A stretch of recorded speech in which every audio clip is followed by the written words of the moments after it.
Punta kami sa kabilang isla. Sumakay tayo ngayon ng barko. O parang Roro to sa Pilipinas eh.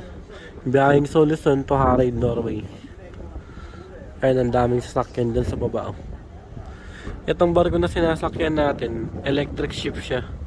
O di kuryenteng barko kaya walang katunog-tunog. Ang bilis ng andar nito pero walang tunog. Wala kang ingay na maririnig kasi nga electric siya. First time ko makasakay sa ganitong klaseng barko.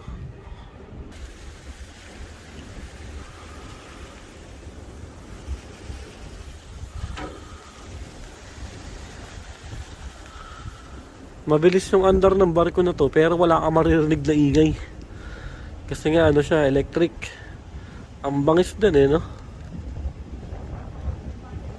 And guys, so walang katunog-tunog dito ng maingay na masakit sa tenga. Wala, sobrang tahimik.